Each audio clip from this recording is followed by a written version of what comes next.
go for it. All right, just educational video here on theoretically rebuilding a brake caliper, which you're probably not realistically going to do a whole lot of.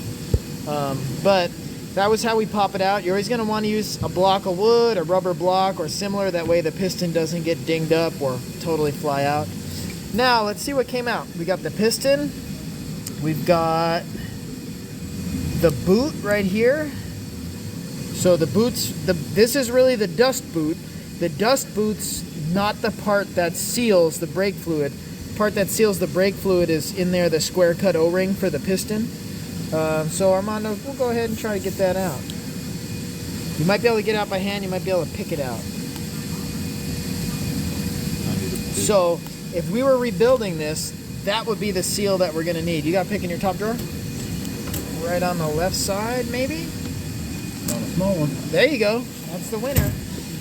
So we're just gonna go ahead and get this seal pulled out. You're gonna get under there. And then, you know, boom, that caliper would be disassembled. There'd be a little bit more to it. Like, as an example, we'd really want to look it over and see if we see any pitting on the surface or any defects. Same with on the piston. You could clean it up a little bit, but if it's anything more than just needing a light cleaning, we'd need to replace it, meaning this piston would be junk. Now, as for the piston bore, we could actually hone that. So we've actually got a hone right here. So there'd be different size hones, and basically you'd find the size that's gonna fit, and then the hone would actually slide inside. This one actually won't fit, it's too deep.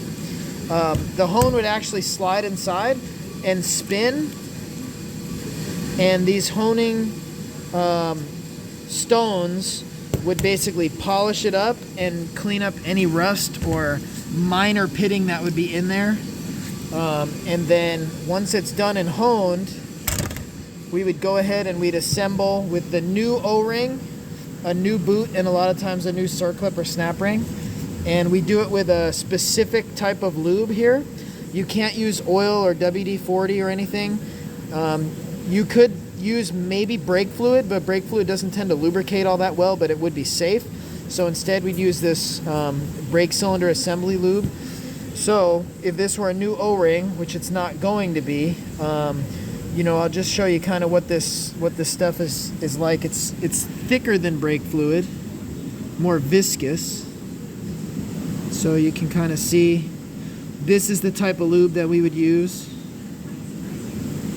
And you could apply quite a bit, and then you kind of wipe it in. Go ahead and give it a try. Get a little bit more lube on there. And once we get it pretty well lubed, we'd reinsert it into the groove in the bore of the caliper.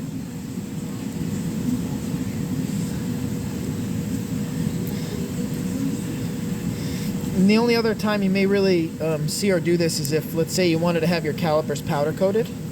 You could actually disassemble it completely. You'd have to pull these guide pins and the boots and the bushings and everything, then have the whole caliper sandblasted and powder coated, and then you'd reassemble it like this.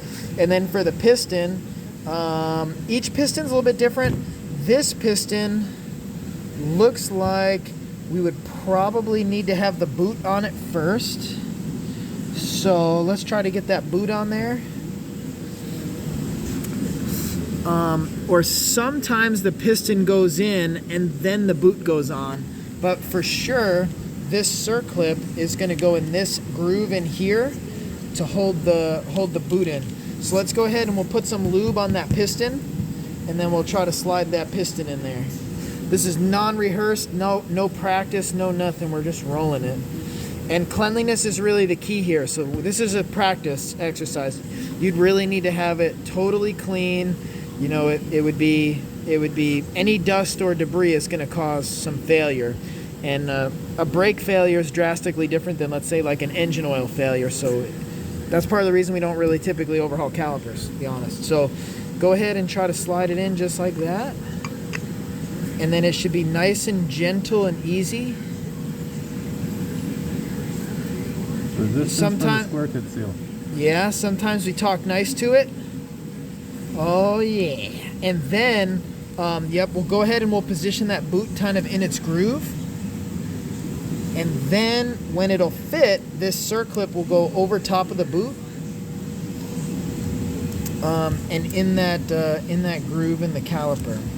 So again, if you were to see a boot leaking fluid, the problem's not the boot. The problem would be that inner seal. And then if a boot was torn, technically the boot being torn doesn't cause any issues other than it doesn't protect the inner seal, and the inner seal will leak before too long. So these are some of the things. And if you see a seized caliper, you can't compress the caliper well, it's probably because that seal's rolled over and jammed, or it's pretty common that rust forms in the bore or on the piston, in which case you're pretty much going to replace the caliper. But this is an exercise on how to, at least theoretically, rebuild a caliper. Even though we didn't get any new parts, it's practice. And there you go.